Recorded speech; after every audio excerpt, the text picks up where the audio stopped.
Competition target channel में आपका स्वागत है। चलिए दोस्तों, आज मैं आप लोगों के लिए मैकेनिकल इंजीनियरिंग का दूसरा वीडियो लेकर के आया हूं। और इसमें जो है कि देखिए, यदि आप फिटर से हैं या मशीनिस्ट से हैं या डीजल मैकेनिक से है या मोटर मैकेनिक से है या वेल्डर से है या टर्नर से है, तो आपको यह वीडियो देखना चाहिए। पूरा अंत तक देखिए, ठीक है। और क्योंकि ये सब मैकेनिकल ट्रेड से ही आते हैं, तो इसमें क्वेश्चन जितने भी पूछे जाते हैं मैकेनिकल से ही क्वेश्चन पूछा जाता है। तो यदि आप मैकेनिकल इंजीनियर हैं तो भी आप देखिए इसको, और यदि कोई भी मैकेनिकल ट्रेड से हैं तो आप इस वीडियो को देखिए। और आपको मिश्रित पढ़ना चाहिए, क्योंकि केवल जिस ट्रेड से आप हैं केवल उसी ट्रेड से मत पढ़िए, मतलब दूसरे ट्रेड से भी पढ़िए जो आपसे मिलता जुलता है, तब जा कर के आपका तैयारी जो है कि मजबूत होगा और आप जल्दी अपने गोल को अचीव कर पाएंगे। तो आप जो है कि यह वीडियो अंत तक देखिए। यदि आप पहली बार मेरे चैनल को देख रहे हैं तो सब्सक्राइब जरूर कर लीजिए और साथ में बेल आइकन को भी दबा दीजिए ताकि मेरा अपडेट आप तक पहुंच जाए। तो चलिए, ज़्यादा समय नहीं लेते हुए हम शुरू करते हैं। आज हमने 100 क्वेश्चन लिया है और ये सबसे ज़्यादा क्वेश्चन आज मैं इस वीडियो में ले रहा हूँ, तो आप इसको ज़रूर देखें पूरा अंत तक। चलिए हम शुरू करते हैं फर्स्ट क्वेश्चन से। देखिए, इसमें मैं एक्सप्लेन नहीं करने जा रहा हूँ क्योंकि 100 क्वेश्चन है, काफ़ी लंबा हो जाएगा। डायरेक्ट मैं आंसर बताऊंगा और क्वेश्चन। चलिए, सबसे पहला क्वेश्चन है कि मोटर गाड़ी के रेडिएटर को ठंडा करने के लिए पानी का व्यवहार किया जाता है क्योंकि पानी की विशिष्टता ऊष्मा अधिक होती है। पानी की विशिष्ट ऊष्मा अधिक होती है। ये आंसर हो जाएगा। दूसरा क्वेश्चन है कि सही क्या है। किसी ठोस पदार्थ के दो टुकड़ों में एक भार दूसरे से दोगुना है और दोनों का ताप 50 डिग्री सेल्सियस है। ठोस के भारी तथा हल्के टुकड़ों में ऊष्मा का अनुपात क्या होगा। ठीक है, यहाँ पर इसका आपको आंसर देना है, तो इसका 2 होगा। तीसरा क्वेश्चन को देखते हैं।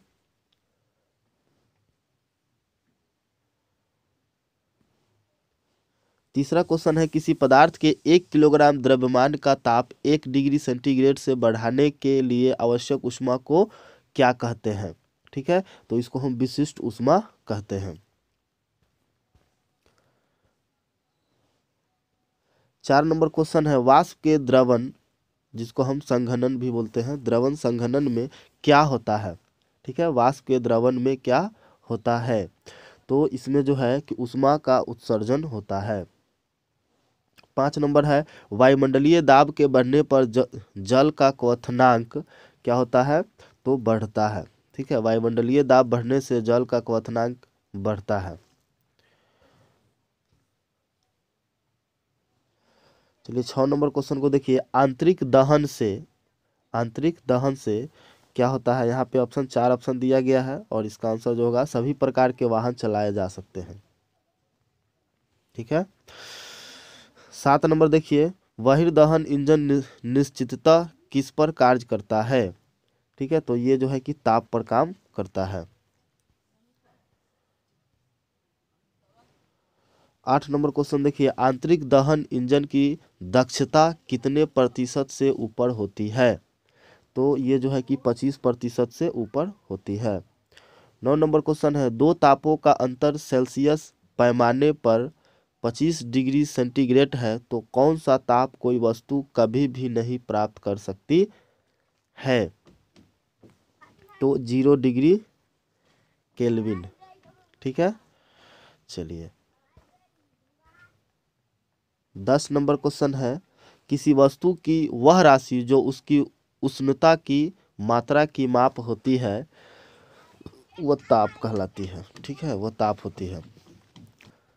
चलिए 11 नंबर क्वेश्चन को देखते हैं कि जल सभी तीनों अवस्थाओं ठोस, द्रव तथा गैस में एक ही ताप पर रहते हैं। ठीक है, जल सभी तीनों अवस्थाओं ठोस, द्रव तथा गैस में एक ही ताप पर रहते हैं। वो कितना है, वो जो है कि 273.16 के। ठीक है। चलिए 12 नंबर देखते हैं कि जल सभी तीनों अवस्थाओं में एक ही दाब पर रहते हैं, तो वो है कितना, 0.46 सेमी। 13 नंबर क्वेश्चन है कि पूर्ण गैस की दो विशिष्ट ऊष्माओं के बीच संबंध होता है। पूर्ण गैस की दो विशिष्ट ऊष्माओं के बीच संबंध होता है, तो ये होता है आपको Cp minus Cv equal to R/J। 14 number है निम्नलिखित में से कौन गैस की अवस्था का समीकरण है। इसमें गैस की अवस्था का समीकरण है Pv equal to RT।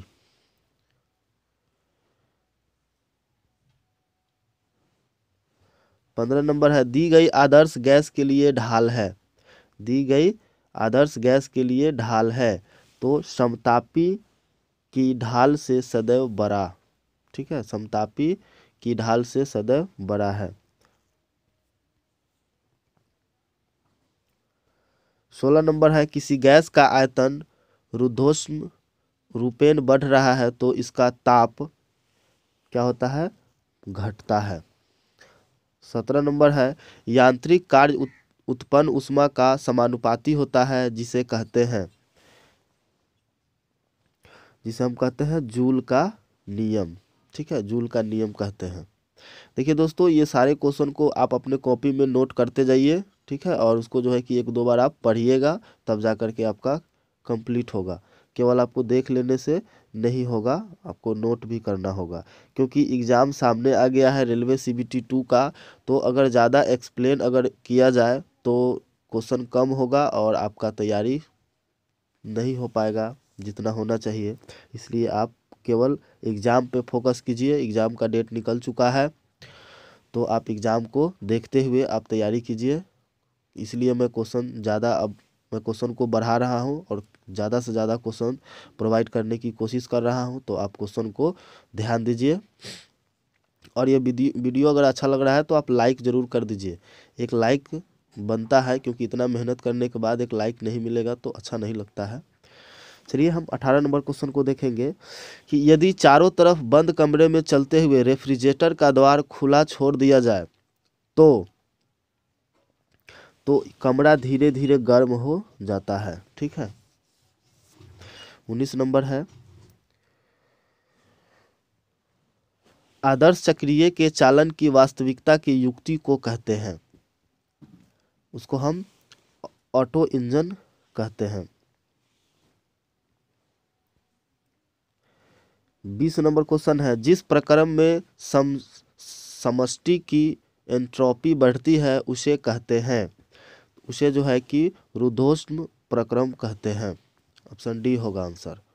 21 number question देखिए, प्रकृति में केवल वही घटना घटती है जिससे समष्टि की एंट्रोपी बढ़ती है या नियत रहती है, जिसे ऊष्मागतिकी कहते हैं। ठीक है, वो कौन सा नियम है, तो ये द्वितीय नियम है। 22 नंबर है Cp minus Cv equal to R को कहते हैं, इसको हम मेयर का संबंध कहते हैं।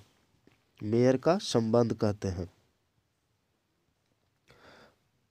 23 नंबर है चक्रीय प्रक्रम अनुप्रयोग है।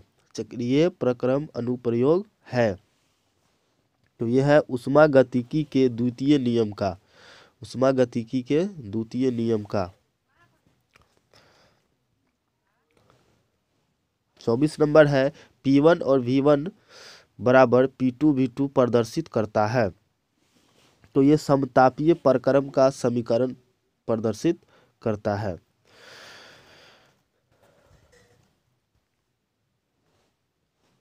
25 नंबर है गैस के अणुओं के अंतराण्विक स्थितिज ऊर्जा तथा गतिज ऊर्जा के योगफल के बराबर होती है। गैस की डैश डैश दिया गया है, तो ये जो होगा आंतरिक ऊर्जा, गैस की आंतरिक ऊर्जा। 26 नंबर है नियत आयतन पर होने वाले ऊष्मागतिक प्रक्रम को कहते हैं। नियत आयतन पर होने वाले ऊष्मागतिक प्रक्रम को कहते हैं, तो इसको समआयतिक प्रक्रम कहते हैं। समआयतनिक प्रक्रम कहते हैं। चलिए 27 नंबर क्वेश्चन को देखते हैं। नियत दाब पर होने वाले ऊष्मागतिक प्रक्रम कहलाते हैं, तो समदाबी प्रक्रम कहलाते हैं। चलिए 28 नंबर क्वेश्चन को देखेंगे। Pv बराबर RT कहलाता है। पीवी बराबर आरटी कहलाता है। ये आपको गैस की अवस्था का व्यापक समीकरण कहलाता है। 29 नंबर क्वेश्चन है कि आदर्श गैस सुगमता पूर्वक गर्म होती है जबकि उसका होता है, तो उसका द्रव्यमान नियत होता है। 30 नंबर है यदि सीपी तथा सीवी गैस की दो विशिष्ट ऊष्माएं हैं तो सीपी बाई सीवी के अनुपात होते हैं। सीपी या सीवी के अनुपात होते हैं, तो उसका होता है ग्रेटर देन लेस देन 1 होता है।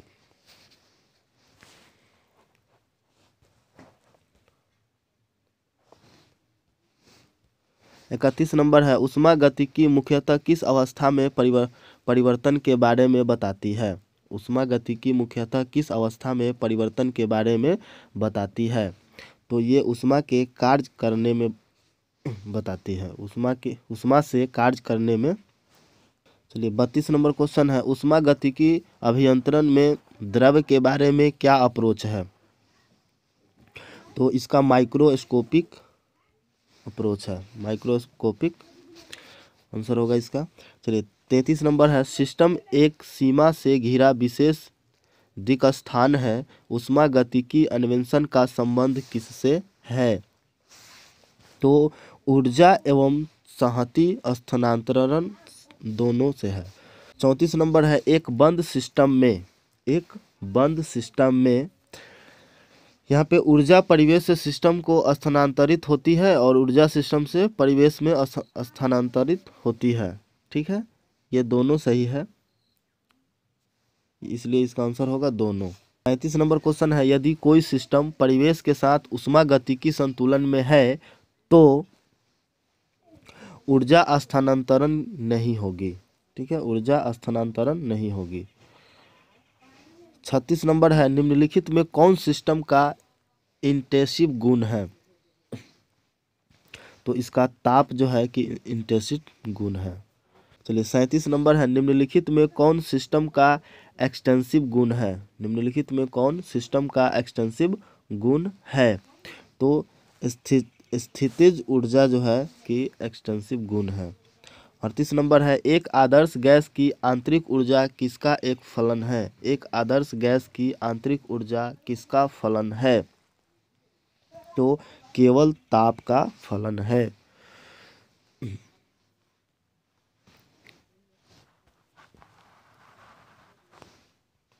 39 नंबर क्वेश्चन है ऊष्मा के यांत्रिक तुल्यांक J का मान कितना होता है, तो इसका जो मान होता है वो होता है 4.1868 kJ KCL।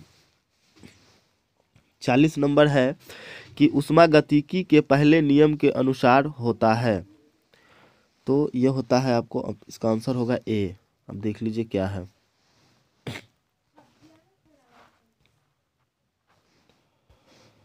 41 नंबर है हीट पंप एक युक्ति है जो कि एक चक्रीय प्रक्रम में ऊष्मा को निम्न ताप से उच्च ताप को देता है। एक चक्रीय प्रक्रम में ऊष्मा को निम्न ताप से उच्च ताप को देता है।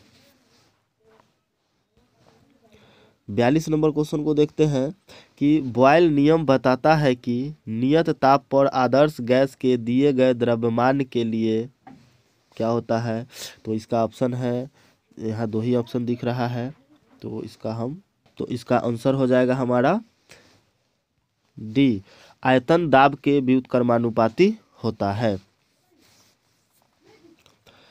43 नंबर है चार्ल्स के नियम के अनुसार आदर्श गैस के एक दिए गए द्रव्यमान के लिए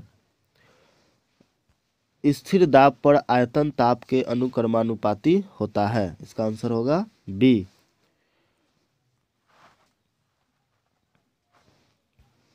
44 नंबर है गैस समीकरण कौन सा है। गैस समीकरण कौन सा है, तो गैस समीकरण है PV equal to MRT। 45 number है गैस समीकरण में वायु के लिए R कांस्टेंट का मान है, तो इसका मान है आपको 29.27 kg पर डिग्री केल्विन। 46 है किसी गैस के लिए कौन सा समीकरण होगा, तो इसका Cp ग्रेटर देन Cv होगा।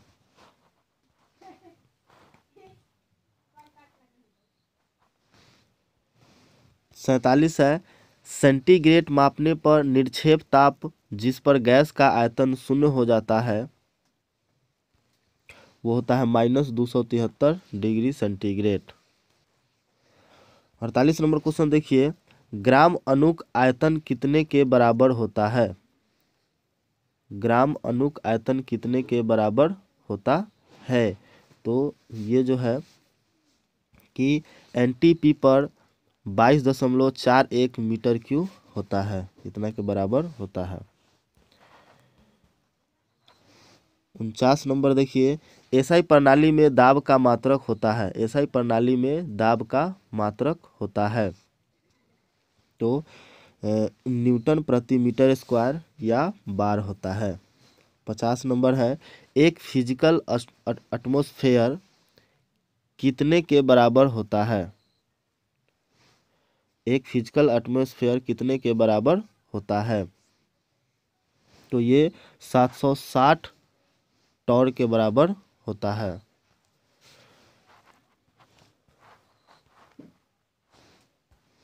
51 है, मीट्रिक प्रणाली में ऊष्मा की इकाई है।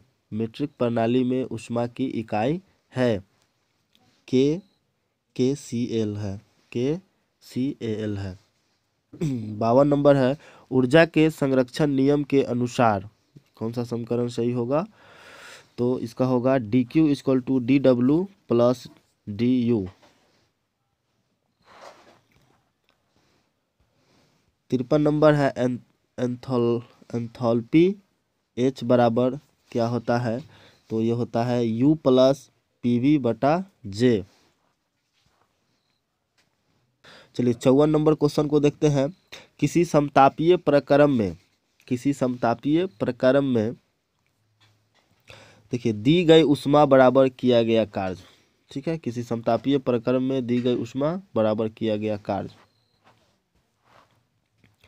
55 नंबर क्वेश्चन है कि स्थिर आयतन प्रक्रम को कहा जाता है। स्थिर आयतन प्रक्रम को कहा जाता है, तो इसको आइसोमेरिक प्रक्रम कहा जाता है। 56 नंबर है, रेफ्रिजरेशन सिस्टम किस नियम पर कार्य करता है। रेफ्रिजरेशन सिस्टम किस नियम पर कार्य करता है, तो ये ऊष्मागतिकी के द्वितीय नियम पर कार्य करता है। 57 नंबर है, निम्नलिखित में से किस चक्र की दक्षता अधिकतम होती है। निम्नलिखित में किस चक्र की दक्षता अधिकतम होती है, तो ये होता है कार्नोट चक्र की दक्षता अधिकतम होती है। 58 है, द्विकल दहन चक्र में दहन किस पर होता है। द्विकल दहन चक्र में दहन किस पर होता है, तो आंशिक स्थिर आयतन पर आंशिक स्थिर दाब पर, ये दोनों पर होता है। चलिए 59 नंबर क्वेश्चन देखिए, वायु मानक दक्षता की गणना करने के लिए कार्यकारी द्रव होता है, तो ये होता है वायु होता है। 60 है, गैस टरबाइन किस चक्र पर कार्य करता है। गैस टरबाइन किस चक्र पर कार्य करता है, तो एरिक्सन चक्र पर कार्य करता है। 61 है, थर्मल शक्ति संयंत्र किस चक्र पर कार्य करता है। थर्मल शक्ति संयंत्र किस चक्र पर कार्य करता है, तो ये जो है कि रैंकिनन चक्र पर काम करता है। 62 है, पेट्रोल इंजन किस चक्र पर कार्य करता है। ये स्थिर आयतन चक्र पर कार्य करता है। 63 है, एंट्रोपी में परिवर्तन को गणितीय रूप में लिखते हैं। अब गणितीय रूप में किस तरह से लिखते हैं, तो ये जो है कि हम C इस तरीका से हम लिखते हैं। इसका आंसर C होगा, आप देख लीजिए क्या है।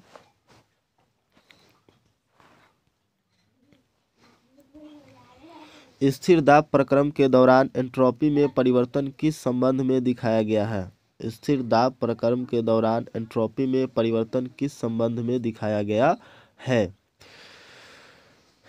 तो ये जो है इसका आंसर होगा B, mCp log E T2/T1। 65 number question को देखिए, एंट्रोपी में परिवर्तन किस पर निर्भर करता है? एंट्रोपी में परिवर्तन किस पर निर्भर करता है? ये ऊष्मा स्थानांतरण पर निर्भर करता है। 66 है, एंट्रोपी की इकाई है। एंट्रोपी की इकाई है जूल प्रति केजी डिग्री केल्विन, यही आंसर है इसका। 67 है, कौन सा प्राकृतिक ठोस ईंधन है? कौन सा प्राकृतिक ठोस ईंधन है? तो पीट जो है कि प्राकृतिक ठोस ईंधन है। 68 है, पत्थर का कोयला किससे बनाया जाता है? पत्थर का कोयला किससे बनाया जाता है? तो ये बिटुमिनस से बनाया जाता है।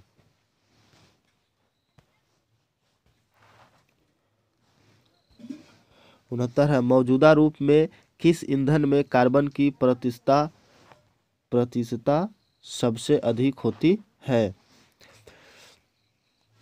तो ये पत्थर के कोयला में कार्बन की प्रतिशतता सबसे अधिक होती है। 70 नंबर है, 1 किलो कार्बन के पूर्णतः दहन के लिए कितनी ऑक्सीजन की आवश्यकता होती है? तो ये 8/3 किलो ऑक्सीजन की आवश्यकता होती है।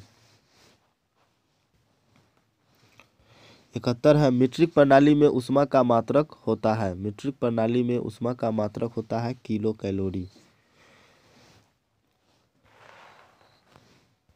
72 है, बंद निकाय वह होता है जिसमें, अब यहाँ पे 4 ऑप्शन है, इसका आंसर होगा सी, द्रव्यमान निकाय की सीमा पार नहीं करता है यद्यपि ऊर्जा सीमा पार कर सकती है। ठीक है, द्रव्यमान निकाय की सीमा पार नहीं करता है यद्यपि ऊर्जा सीमा पार कर सकती है। समीकरण P + A/V² into V - B = RT होती है। तो ये होता है वान डेर वाल का समीकरण।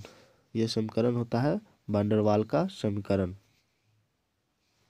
74 है कि परम शून्य दाब होता है, एब्सोल्यूट जीरो प्रेशर जो है कि होता है, कहाँ होता है? ये होता है जब निकाय के अणुओं का संवेग शून्य हो जाता है, तब होता है।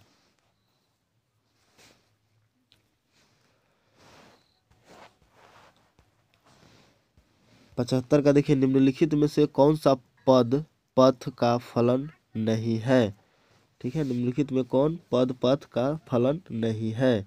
तो ये तापीय चालकता का नहीं है। 76 है, किसी गैस के लिए क्या होगा? बी होगा इसका आंसर, Cp > Cv। 77 है, कार्नोट चक्र में ऊष्मा का स्थानांतरण होता है। कार्नोट चक्र में ऊष्मा का स्थानांतरण होता है, ये होता है स्थिर तापमान पर होता है, स्थिर तापमान पर होता है। 78 है, एक गैस का विशिष्ट आयतन होता है। एक गैस का विशिष्ट आयतन होता है, तो होता है गैस के इकाई द्रव्यमान का आयतन। गैस के इकाई द्रव्यमान का आयतन।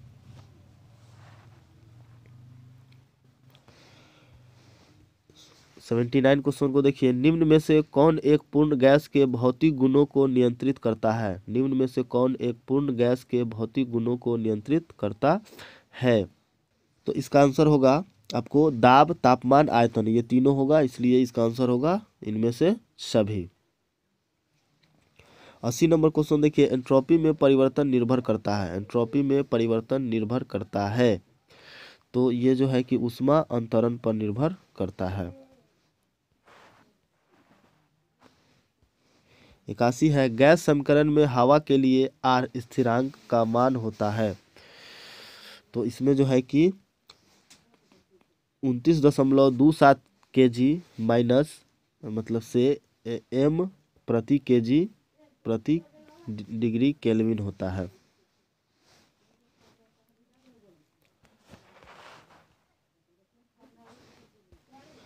82 है, सार्वत्रिक गैस स्थिरांक का मान होता है, यूनिवर्सल गैस कांस्टेंट का मान होता है। तो इसका मान होता है 848 kg माइनस MO। देख लीजिए, सी है इसका आंसर। चलिए 83 नंबर क्वेश्चन को देखेंगे। विलगित निकाय आइसोलेटेड सिस्टम वह होता है जिसमें न तो द्रव्यमान और न ही ऊर्जा का प्रवाह सीमा के पार होता है। सॉरी, इसका आंसर होगा 83 का डी, न तो द्रव्यमान और न ही ऊर्जा का प्रवाह सीमा के पार होता है।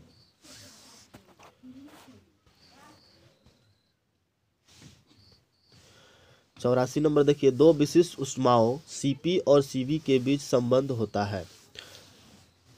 तो इसका जो है कि आंसर होगा ए, Cp माइनस Cv बराबर R/J।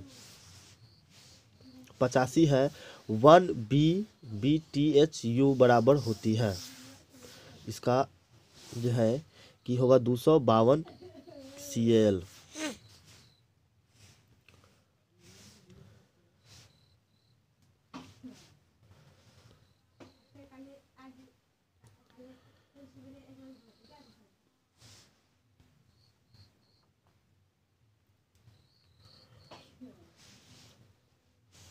चलिए 86 नंबर क्वेश्चन देखिए, मुक्त प्रसार प्रक्रम में किया गया कार्य होता है।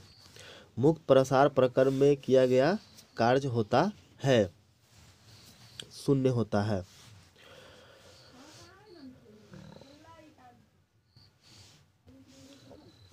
सतासी नंबर क्वेश्चन है, ऊष्मागतिकी के किस नियम के अनुसार कहा जा सकता है कि ऊर्जा न तो उत्पन्न की जा सकती है और न ही उसे नष्ट किया जा सकता है। ठीक है, तो इसका जो है कि आंसर होगा आपको ए, ऊष्मागतिकी के प्रथम नियम के अनुसार।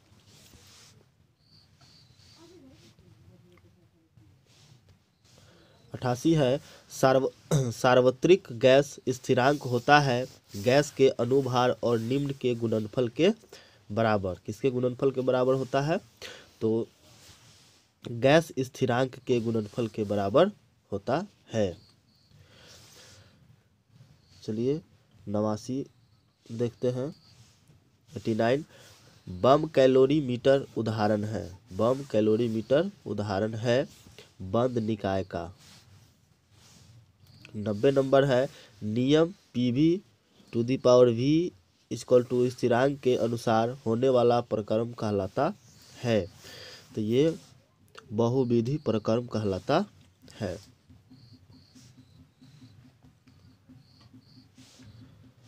91 नंबर क्वेश्चन है द्विपरमाणुक गैसों के लिए Cp/Cv का मान लगभग होता है। तो इसका मान होता है 1.40 होता है। 92 नंबर क्वेश्चन देखिए, Cv की तुलना में Cp का मान होता है। Cv की तुलना में Cp का मान होता है, तो इसका होता है अधिक होता है।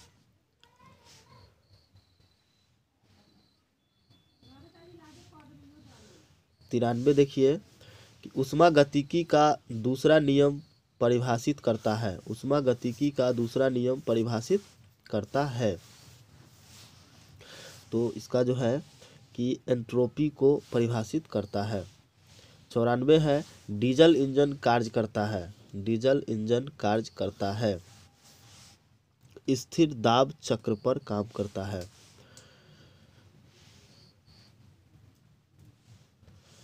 95 नंबर क्वेश्चन देखिए, वायुमंडलीय दाब होता है। वायुमंडलीय दाब होता है, वो होता है 760 मिलीमीटर पारा होता है।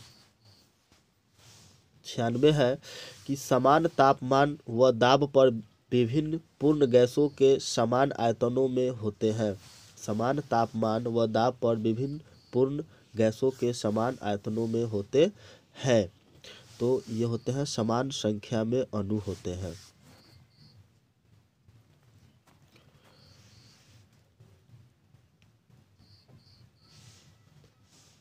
संतानवे है किसी निकाय का मात्रात्मक गुण धर्म वह होता है जिसका मान होता है आपको निकाय के द्रव्यमान पर निर्भर करता है। इसका मान जो है कि निकाय के द्रव्यमान पर निर्भर करता है। 98 नंबर क्वेश्चन है पूर्ण गैस के लिए रुद्धोष्म समीकरण हो। इसका आंसर होगा हमारा D, PV to the power v equal to स्थिरांक। 99 है कि अधिकतम ऊष्मीय मान वाला ठोस ईंधन है, अधिकतम ऊष्मीय मान वाला ठोस ईंधन है एंथ्रासाइट जो है कि अधिकतम ऊष्मीय मान वाला ठोस ईंधन है। चलिए 100 नंबर क्वेश्चन को देखते हैं कि ऊर्जा संरक्षण नियम के अनुसार, इसमें नीचे 4 ऑप्शन दिया गया है, कौन सा समीकरण सही है वो देखना है। कौन सा समीकरण होगा, वो होगा आपको बी, डी क्यू बराबर D W plus D V. ठीक है दोस्तों, आज के लिए इतना ही। क्वेश्चन कुछ ज़्यादा हो गया, वीडियो का लेंथ कुछ बड़ा हो गया है, इसलिए आज 100 तक ही क्वेश्चन को रखते हैं। फिर मिलते हैं नेक्स्ट वीडियो में। देखिए दोस्तों, कुछ पॉइंट ऐसा है जिसको हमें मालूम नहीं था और इसमें क्वेश्चन है, तो थोड़ा पढ़ने में परेशानी हो गया होगा आपको। अगर ऐसा लगता है कि थोड़ा सा अगर मिस्टेक हो गया होगा तो होते रहता है, थोड़ा उसको आप मैनेज कर लेंगे। ठीक है, चलते हैं फिर अगले वीडियो में फिर मिलते हैं, और भी 100 और क्वेश्चन लेकर के फिर मैं आऊँगा।